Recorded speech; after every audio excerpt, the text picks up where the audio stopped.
오늘 함께 볼 그 본문 말씀은 시편 7편입니다. 시편 7편 1절부터 17절까지 말씀입니다. 오늘은 조금 길이가 있는데 함께 교독하도록 하겠습니다. 제가 먼저 읽고 여러분들 읽어주시면 되겠습니다. 시편 7편입니다.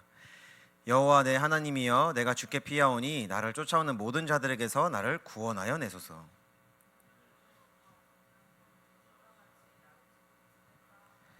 여호와 내 하나님이여, 내가 이런 일을 행하였거나 내 손에 죄악이 있거나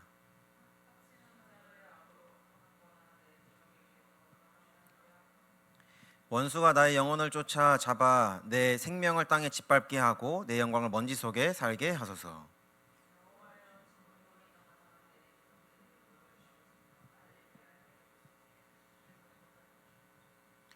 민족들의 모임이 주를 두르게 하시고 그 위 높은 자리에 돌아오소서.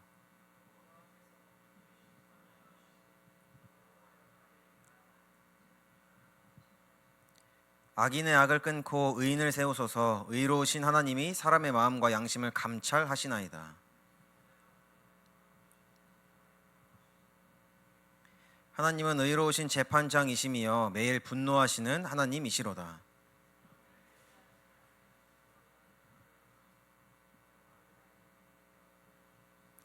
죽일 도구를 또한 예비하시며 그가 만든 화살은 불화살들이로다.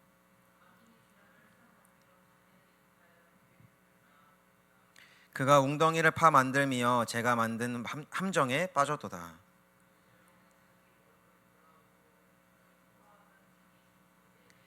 함께 읽겠습니다. 내가 여호와께 그의 의를 따라 감사하며 지존하신 여호와 이름을 찬양하리로다. 아멘. 여러분들 그 정치계를 많이 좀 어떻게 관심이 있으신가 좀 궁금한데요. 최근에 되게 재밌는 영상을 하나 이렇게 봤습니다. 뭐였냐면 미국의 정치인을 이렇게 풍자하는 그런 영상을 이렇게 보게 됐어요.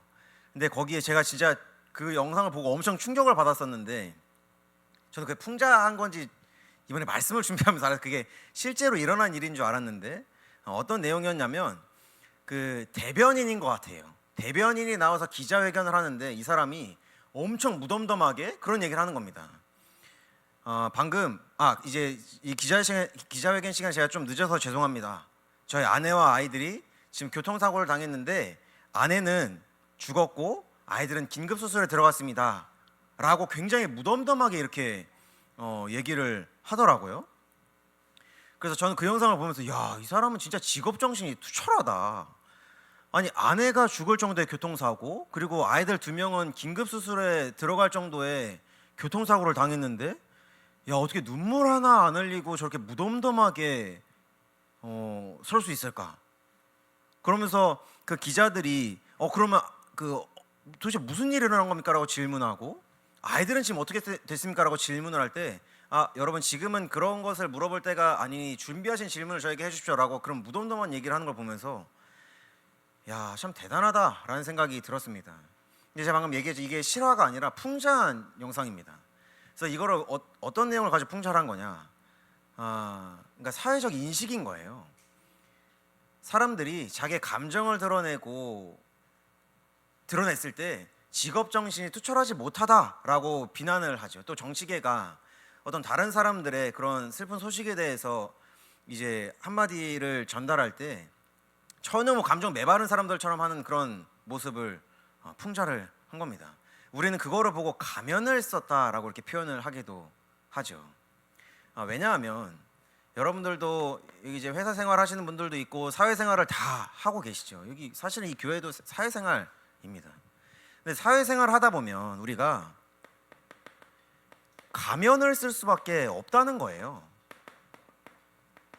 그것도 지금의 사회 인식이 그렇지 않습니까? 내가 가지고 있는 그 문제를 최대한 드러내지 않고 나의 좋은 점만을 얘기하는 것이 굉장히 좋게 보이죠. 그거 하나의 폐해가 이제 인스타입니다. 인스타. 그래서 인스타에는 그 누구도 슬픈 소식은 잘 올리지 않아요. 내가 잘된 영상, 내가 좋은 걸 산 그 모습, 그런 것들을 올리지. 그래서 사실은 그 인스타의 그 이면을 들여다보면 그런 것들이 다 가면이었다는 것을 좀 보게 되어지죠. 제가 최근에 이제 교회 어떤 이제 중직자 한 분이랑 이렇게 포럼을 했을 때 성경에서 사회생활을 가장 잘했던 인물 중에 하나가 다윗이다라고 저희가 이렇게 한번 같이 얘기를 했었습니다. 근데 여러분들 사회생활이라고 했을 때 누가 사회생활을 잘하는가라고 질문을 하면 어떤 좀 답이 떠오르시나요? 사회생활을 참 저 사람은 잘한다라고 하면 어떤 모습이 그려지십니까? 저에게는 딱 한 단어가 떠오릅니다. 처세술. 이 처세술이 좋은 사람, 사람을 그 상황에 맞게 잘 대하는 사람, 그리고 어떤 상황이 딱 주어졌을 때 그것에 맞춰 잘 대처하는 사람, 저는 이런 사람이 좀 사회생활 참 잘한다라고 이런 생각이 들더라고요. 그래서 저희 교회 중지자분이나 포럼할 때 그러면 그 이제 누가 사회생활을 가장 잘했겠냐라고 했을 때 다윗이라는 인물이 이제 떠오르는 겁니다. 왜냐하면 다윗이 골리앗을 딱 만나게 됐을 때 그 골리앗을 보고 이제 내가 저 골리앗과 싸우겠다라는 그 다짐 속에 이제 사울 왕을 만나게 되죠. 근데 사울 왕이 그때 자기가 입고 있는 갑옷을 다윗에게 한번 입혀봅니다. 다윗이 소년이었죠. 성인인 사울의 갑옷이 어떻게 맞아요? 근데 다윗은 그거를 입고 걸어봤다는 거예요. 누가 봐도 맞지 않는 건데 왕의 명령이기 때문에 아무리 틀린 것이라도 아무리 맞지 않는 것이라도 한번 입고 따라봤다는 겁니다. 그러고 나서 사울 왕에게 이제는 말하죠. 내가 이 옷이 나에게 맞지 않습니다 라고 이렇게 당당하게 얘기하죠. 그러니까 그 다윗의 상황 대처 능력이 정말 뛰어난 것을 보게 돼요. 근데 사울을 만나기 그 직전에 다윗이 형들에게는 또 180도 다른 모습을 보여주죠. 첫째 형이 야 니까지 여기 와서 뭘 할 수 있어, 돌아가라 라고 했을 때 아니요, 내가 왜 이유가 없겠습니까 라고 얘기를 합니다. 상황의 대처 능력이 아주 뛰어난 것을 또 보게 되죠. 그리고 또 나중에는 다윗이 사울에게서 도망치는 상황이 벌어지게 됩니다. 도망치다가 결국에는 더 도망칠 곳이 없어가지고 다윗이라고 하면은 일을 가는 민족 블레셋에게 딱 도망치게 됩니다. 근데 그때 가드라는 큰 지역에 들어가게 되고 그 지역에 있는 왕에게 다윗이 지역에 왔다는 소식이 딱 듣게 돼요. 그래서 이 다윗이 그때부터 무슨 행사를 합니까? 미친 사람 행사를 하죠. 막 침 질질 흘리면서 정신 나간 사람처럼. 왜 그렇게 했냐? 그때 당시에는 좀 정신 이상한 사람을 보면 손도 대지 않았어요. 왜냐하면 신에게 저주를 받았다라는 그 생각이 있었기 때문에 저 사람에게 손을 대면 우리도 저주를 받을 거야라는 두려움이 있었습니다. 그래서 다윗이 그러한 처세술을 통해서 그 상황을 또 해결해 나가는 것을 보게 되어지죠. 그래서 저는 이 사회생활이라고 하면 누가 가면을 잘 쓰는가, 그리고 누가 이 처세술이 좋은가라는 것을 가장 먼저 좀 떠오르게 됩니다. 네, 오늘 시편을 읽다 보면 다윗의 생애가 스쳐 지나가는 그 구절이 있어요. 시편 7편 3절부터 5절까지 말씀해 보면 여호와 내 하나님이 내가 이런 일을 행하였거나 내 손에 죄악이 있거나 화친한 자를 악으로 갚았거나 내 대적에게서 까닭없이 빼앗았거든 원수가 나의 영혼을 쫓아 잡아 내 생명을 땅에 짓밟게 하고 내 영혼을 먼지 속에 살게 하소서. 나는 하나님 불의한 일을 한 적이 없습니다 라고 고백을 하고 있는 겁니다. 근데 이 구절을 읽으면 어떤 생각이 드십니까? 전 이 구절을 읽으면서 야, 다윗의 그 생애가 이렇게 스쳐 지나가더라고요. 사울이 진짜 그 무죄했던 다윗을 죽이려고 쫓아다녔죠. 근데 죽일 기회가 2번이나 있었음에도 죽이지 않습니다. 그게 하나님의 말씀을 따랐던 왕의 모습이에요. 그리고 조금 생소한 이름일 수 있습니다. 나발이라는 인물이 있어요. 다윗이 도망을 치다가 이제 이 평야에서 많은 양떼들을 이렇게 보살펴 줍니다. 그래서 그 양떼들의 주인이 나발이라는 사람이었는데 다윗과 그의 이제 군사들이 배가 고프니까 이 나발에게 우리가 이렇게 평야에서 아무도 너의 양을 뺏지 못하게, 짐승을 뺏지 못하게 보호해 줬으니까 먹을 것은 좀 다오 이렇게 했더니 나발이 저주를 합니다. 근데 그때 다윗은 이 나발을 죽여도 아무런 문제가 되지 않았어요. 근데 나발의 아내였던 아비가일의 그 말을 듣고 나발을 살려주죠. 그래서 성경에서 다윗을 평가할 때 이렇게 평가를 합니다. 열왕기상 15장 5절에 이는 다윗이 햇사람 우리아의 일 외에는, 그러니까 밧세바 사건 외에는 평생에 여호와 보시기에 정직하게 행하고 자기에게 명령하신 모든 일을 어기지 아니했다 이렇게 말씀을 하십니다. 그래서 우리는 이 다윗이 사회생활을 얼마나 잘했는지 하나님 앞에서, 그리고 사람들 앞에서 얼마나 잘했는지 그런 것들을 보게 되어집니다. 오늘 시편의 말씀에 보면 하나님이 우리의 마음을 꿰뚫어 보신다 이렇게 표현을 하십니다. 시편 오늘 읽었던 7편 9절의 말씀에 보면 하나님이 감찰하신다라고 말씀을 하시죠. 근데 그 감찰하다 라는 뜻이 꿰뚫어 보다 라는 뜻이 함께 있습니다. 그러니까 하나님은 우리의 마음에 무엇이 있는지 꿰뚫어 보신다는 거예요.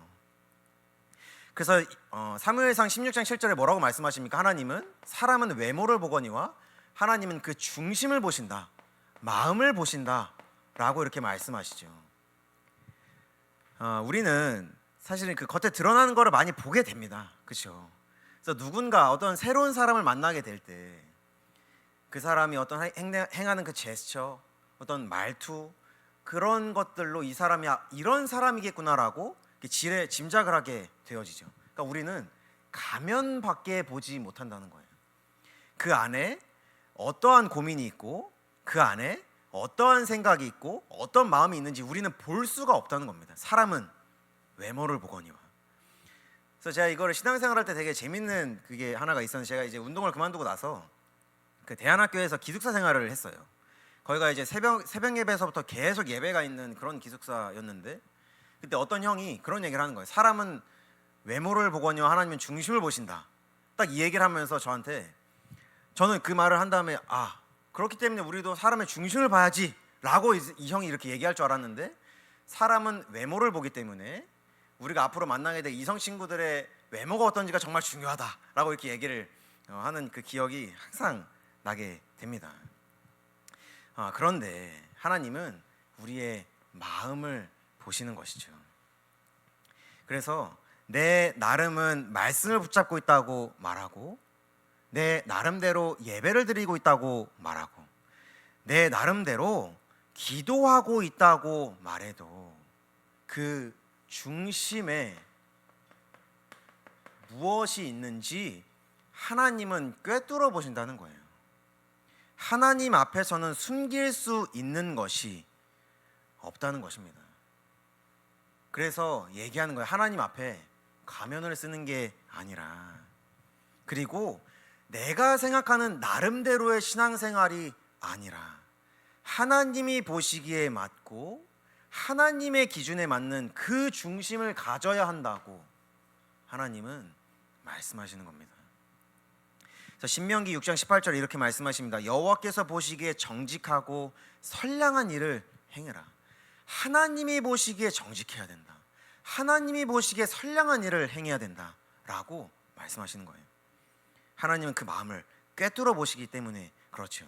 그러면 그 마음을 꿰뚫어 보신 하나님의 판단하는 기준은 무엇일까요? 하나님은 무엇을 보고 다윗의 인생을 아까 열왕기상 15장 5절에 말씀하셨던 평가하듯이 그렇게 말씀하실까요? 다윗이 밧세바 사건 이외에는 하나님이 보시기에 정직했다. 어떠한 기준으로 하나님은 다윗을 판단하신 것입니까? 우리의 기준은 변하지 않죠. 하나님의 말씀이 우리의 기준이 되어지는 것입니다. 그래서 히브리서 4장 12절부터 13절의 말씀에 보니까 이렇게 말씀하십니다. 하나님의 말씀은 살아있고 활력이 있어 저요 날선 어떤 검보다도 예리하여 혼과 영과 및 관절과 옷을 찔러 쪼개기까지 하며 또 마음의 생각과 뜻을 판단하신다. 무엇으로? 말씀으로. 말씀이 기준이 되어 그 말씀으로 우리 마음의 생각과 뜻을 판단하신다.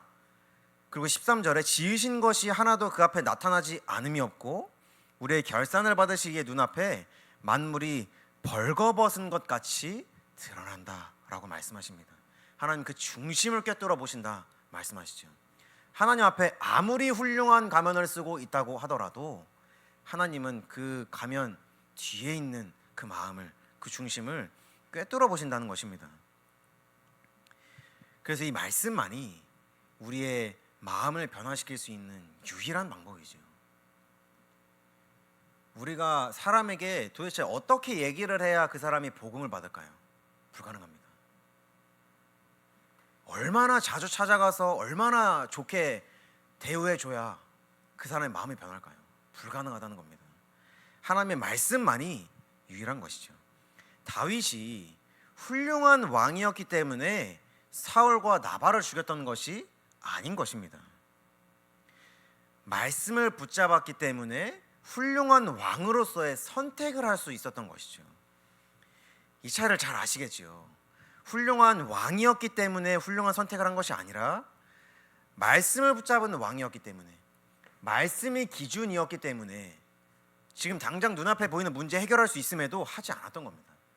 지금 당장 눈앞에 있는 사울 죽일 수 있었는데 그러지 않았던 거예요. 지금 당장 나를 모욕했던 이 나발 죽일 수 있는데 안 했던 것입니다. 훌륭한 왕이었기 때문이 아니라 말씀이 기준이었기 때문에.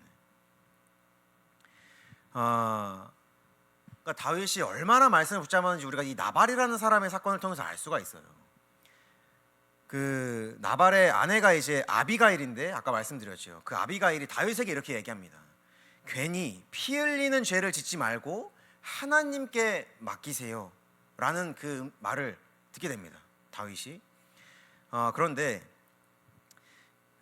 여기 계신 그 여성분들한테 조금 죄송한데, 그 당시에 여성은 정말 아무런 가치가 없는 사람이었어요. 재산이었습니다. 재산. 그 남편의 재산 중에 하나였어요. 그래서 다윗은 왕이 될 사람이죠. 이미 사실 많은 이스라엘 백성들은 다윗을 왕으로 여기고 있었습니다. 다윗도 자기가 왕이 될 걸 알았어요. 많은 군사를 이끄는 군대 장이었습니다. 그런 다윗이 이름도 들어보지 못한 여인의 음성을 듣는다. 그리고 그 말대로 따른다. 당시 사회 그 문화로는 말도 안 되는 일입니다. 그런데 다윗은 그 예민함이 있었어요. 하나님의 말씀을 따르는 그 예민함이 있었어요. 아비가일이라는 여성, 아무런 가치 없고 쓰잘데기 없고 중요하지도 않은 그 여성의 음성이 하나님의 말씀으로 들렸던 겁니다. 다윗은 그 예민함 속에 말씀을 붙잡았어요. 그리고 그 말씀을 기준대로 행했던 겁니다. 다윗은 영적인 예민함이 있었던 것이죠. 이 예민함이 다윗의 모든 삶을 이끌었던 것입니다. 바세바 사건을 범했을 때 나단이라는 선지자가 진짜로 선을 넘습니다. 사실은 선을 넘어요. 선지자로서 와서 한다는 말이 당신이 지금 그렇게 행동해도 괜찮은 겁니까? 라고 따지는 그 말에 다윗은 무릎을 꿇어요. 그게 뭐였을까요? 다윗은 말씀에 대한 예민함이 있었던 것입니다. 마음을 꿰뚫어 보시는 하나님이 그 중심을 알았던 거예요. 다윗은 오직 말씀을 따랐습니다. 그 어떤 것도 기준이 되지 않고 말씀을 따랐던 것이죠. 그래서 오늘 봤던 시편 7편 10절의 말씀에 보니까 나의 방패는 마음이 정직한 자를 구원하시는 하나님께 있다, 이렇게 말씀하십니다. 마음을 꿰뚫어 보시고 말씀으로 판단하시는 하나님이 그 마음이 정직한 그 사람을 구원하시겠다라고 말씀하시죠. 그래서 여러분들 정직이라고 하면 어떤 것이 떠오르십니까? 다윗은 얼마나 정직했을까요? 저는 이제 정직이라고 하면 이제 거짓말을 안 하는 사람이 사실은 떠오르죠.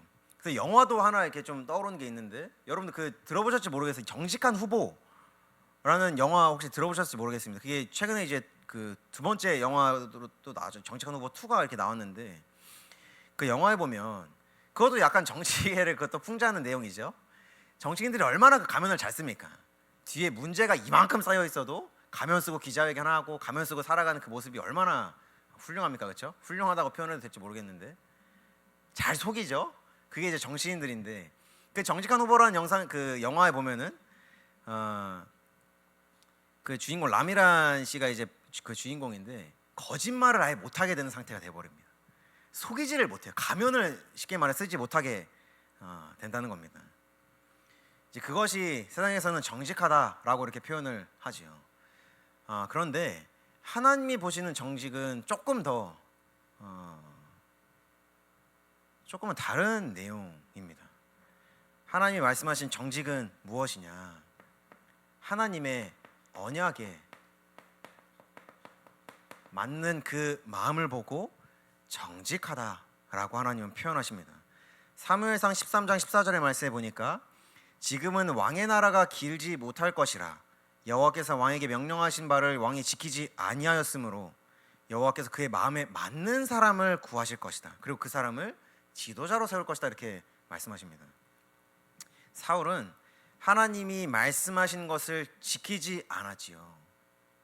그래서 하나님이 나의 마음에 맞는 사람, 나의 언약에 맞는 사람, 나의 언약을 따라가는 그 사람, 그 정직한 자를 세워서 나의 왕으로 삼겠다, 이렇게 말씀을 하십니다.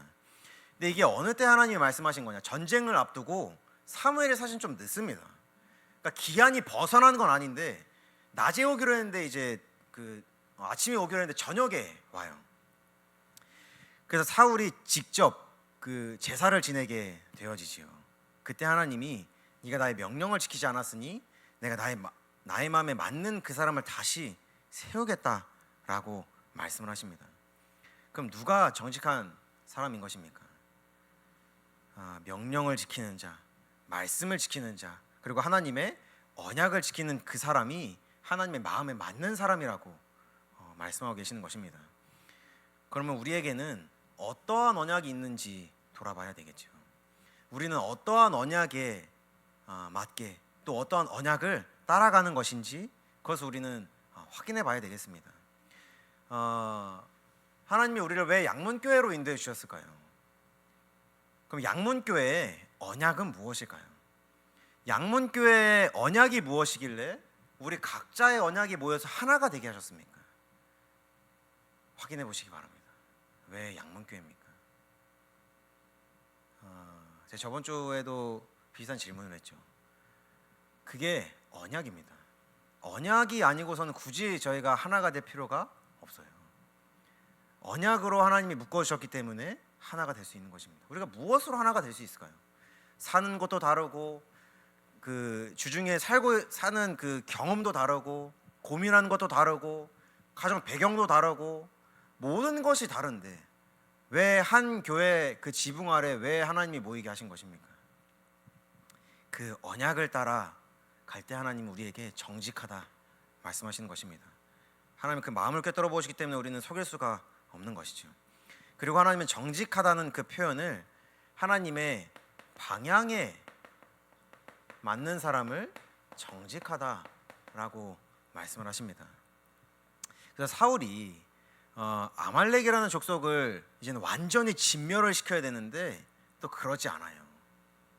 자기가 생각했을 때 좀 가져오면 좋을 만한, 그러니까 재산이 될 만한, 자기에게 도움이 될 만한 그 가축들을 딱 남겨놓고 오게 되죠. 그래서 사무엘이 사울에게 딱 이렇게 얘기를 합니다. 사무엘상 15장 22절에 여호와께서 번제와 다른 제사를 그의 목소리를 청종하는 것을 좋아하심같이 좋아하시겠나이까. 순종이 제사보다 낫고 듣는 것이 순양의 기름보다 낫습니다 라고 이렇게 얘기를 하게 되어집니다. 근데 사울이 이 사무엘의 말을 듣기 전에 15장 20절에 딱 이렇게 얘기합니다. 나는 하나님의 목소리를 청종했습니다, 잘 듣고 행했습니다라고 생각보다 당당하게 얘기합니다. 이게 하나님과 방향이 맞지 않는다는 거예요. 사울은 자기 나름대로 잘 했죠. 왕도 죽였고 사람들도 죽였는데 좀 이 정도는 내가 좀 가져와도 되겠지, 내 삶에 좀 이 정도는 괜찮은 거 아닌가, 이 정도는 좀 내가 말씀보다는 좀 이것도 좀 가져도 되고 저것도 좀 가져도 되고 자기 나름의 신앙을 가지고 있었습니다. 근데 그 하나님은 그 나름의 신앙이 자신과는 전혀 방향이 다르다라고 말씀하시는 거예요. 그래서 우리의 기준이 내 나름이 아니라 하나님의 말씀 그 자체가 되어져야 된다는 것입니다. 내 나름 뭐 예배도 드리고 내 나름 뭐 말씀도 붙잡고 내 나름 기도도 하는 도대체 뭐가 문제입니까? 라고 질문할 수 있겠죠. 하나님은 그것이 죄라고 얘기합니다. 그것이 너 좀 가면 쓰고 있지 않니? 라고 말씀하시는 거예요. 하나님 마지막으로 정직이라는 표현을 하나님이 보시기에 옳은 그 마음을 정직하다라고 말씀을 하십니다. 그래서 마태복음 5장 8절에 보면 마음이 청결한 자는 복이 있나니 그들이 하나님을 볼 것이다 라고 이렇게 말씀하시죠. 그 중심에 오직 하나님만이 있는 그 사람을 보고 하나님은 청결하다 라고 말씀을 하십니다. 우리의 마음이 도대체 얼마나 청결해야 하나님을 만족시킬 수 있을까요? 우리의 마음에 단 한 명도 그 시기하는 마음, 질투하는 마음, 또 화난 마음이 없을 수 있을까라는 질문을 좀 하게 됩니다. 불가능하다는 겁니다. 왜냐하면 여러분들 그 직장 생활 가서 직장 생활 해보셔서 아시겠지만 직장 생활하면 직장 딱 생각했을 때 일단 열받는 사람이 한 명씩은 꼭 있잖아요. 이게 그 이렇게 표현해야 될지 모르겠는데 또라이 불변의 법칙이라고 어디를 가든지 한 명씩 꼭 있다 이렇게 얘기하지 않습니까? 그러니까 그 사람을 보고 우리는 화를 품을 수밖에 없어요. 저번 주에도 얘기했지만 제 이 앞에 와서 이렇게 거룩한 척을 해도 저의 마음에도 항상 그런 사람이 있습니다. 근데 그걸 우리가 어떻게 하나님 앞에 청결하다 얘기할 수 있을까요? 하나님 우리에게 그런 불가능한 것을 지금 요구하고 계시는 것입니까? 그렇지 않다는 것이죠. 오직 하나님의 말씀을 기준으로 삼고 오직 예수 그리스도를 그 주인으로 삼은 그 마음, 그 두 마음을 품지 마라 이렇게 말씀을 하시는 것입니다. 그것이 하나님이 보시기에 옳은 마음이라고 말씀하시는 것이죠. 그래서 그 마음에 청결한 자는 하나님을 보게 될 것이다 라고 말씀하십니다. 나의 삶에 하나님의 말씀이 역사함을 보게 된다는 것입니다. 하나님의 말씀이 그냥 저 구름처럼 둥둥 떠다니는 추상적인 것이 아니라 하나님 앞에 가면을 벗고 섰을 때에 하나님의 말씀이 우리의 삶에 역사함을 보게 된다고 말씀하시는 것입니다. 그래서 하나님은 사울을 통해서 우리에게 계속해서 어떻게 보면 경고를 하고 계시는 거예요. 내 나름의 신앙생활이 아니라 내 나름대로의 중심이 아니라 하나님의 기준에 맞는 그 중심을 하나님은 원하신다고 말씀하고 계시는 것이죠. 그러면 이 양문교회 또 청년부라는 이 공동체가 어떤 공동체가 되어야겠습니까? 우리가 왜 청년 예배를 따로 드려야 될까요? 왜 청년이라는 이름 안에 모여서 함께 예배를 드리고 포럼을 하고 왜요? 하나님이 어떠한 공동체를 원하시길래 그런 것입니까? 누가복음 18장 11절부터 이렇게 말씀해 보면 바리새인과 세리의 기도가 딱 비교가 돼서 나오지요. 그래서 바리새인은 이렇게 기도합니다. 하나님이여 나는 다른 사람들 곧 토색, 불의, 간음을 하는 자들과 같지 아니하고 저 이상한 저 세리와도 나는 같지 않습니다라고 이렇게 딱 기도를 합니다. 세리는 뭐라고 기도합니까? 하나님 나를 불쌍히 여겨주셔서 나는 죄인입니다. 바리새인과 세리 중에 누가 가면을 벗은 사람입니까? 누가 하나님 앞에 그 가면을 벗고 선 사람일까요? 그럼 우리의 이 양문교회 청년부라는 공동체는 하나님 앞에 어떤 공동체가 되어줘야 되겠습니까? 이 공동체가 가면을 벗을 수 있는 공동체가 되어야 되지 않겠습니까? 여러분들은 몇 가지의 가면을 쓰고 살아가십니까? 정말 하나님 앞에서만큼 그리고 이 예배의 자리 또 양문교회라는 청년의 공동체 안에서만큼 우리가 정말 우리의 가면을 벗고 함께 기도하고 말씀을 나누고 말씀을 듣고 정말 그런 공동체가 되어야 되지 않을까요? 누구나 올 수 있는 예배의 자리가 되고 공동체가 되고 누구나 하나님 앞에 가면을 벗고 엎드릴 수 있는 공동체가 되고 누구나 하나님 앞에 은혜 받을 수 있도록 도와주는 정말 그런 공동체가 되어야 되지 않겠습니까? 자기 나름의 믿음과 신앙을 가지고 살아가는 공동체 말고 정말 하나님 앞에 정직한 공동체가 되어야 되지 않겠습니까? 그래서 오늘의 제목이 가면을 벗는 삶인 것입니다. 우리가 하나님 앞에 가면을 벗고 엎드리고 정말 이 교회의 자리, 말씀의 자리, 예배의 자리에 나올 때에 나의 그 가면을 벗고 정말 하나님 앞에 서는 그 시간이, 또 그 공동체를 하나님이 원하시지 않겠습니까? 그래서 하나님은 하나님 앞에 그 가면을 벗는 삶을 사는 그 사람에게 반드시 은혜를 주십니다. 반드시 말씀을 주세요. 정말 자신이 있습니다. 이거는 제가 하나님 앞에 가면을 쓴 그 사람에게 하나님은 그 어떠한 은혜도 주시지 않습니다. 그러나 정말 그 상한 심령을 가지고 가면을 벗고 하나님 앞에 서는 그 사람에게는 그 어떤 것보다도 큰 은혜, 그 말씀을 반드시 하나님은 허락하십니다. 정말 이번 한 주 동안 마음을 꿰뚫어 보신 하나님 앞에 가면을 벗고 정직함으로 나아가는 양문교회 청년분들 되시길 기도하겠습니다. 제가 기도하고 마치도록 하겠습니다. 하나님, 정말 우리가 또 우리의 이 청년의 공동체가 하나님 앞에 가면을 벗고 나아가는 그 예배의 시간, 말씀의 시간, 삶의 시간이 되기 원합니다. 주여, 우리를 불쌍히 여겨 주옵소서. 우리는 죄인입니다. 하나님의 은혜 없이는 살아갈 수 없고 하나님의 말씀이 없이는 우리는 살아갈 수 없습니다. 우리가 많은 것을 선택해야 되는 이 기로 앞에 하나님의 말씀이 기준이 되기 원합니다. 정말 우리가 우리의 가면을 벗고 하나님 앞에 나아가기 원하오니, 또 가면을 벗고 하나님 앞에 나아가겠사오니 우리에게 말씀을 주시고 그 말씀이 기준이 되게 하시고 말씀을 따라 살아가는 주의 자녀들, 양문교회 청년 공동체 될 수 있도록 주께서 은혜를 내려주시고 성령으로 인도하여 주옵소서.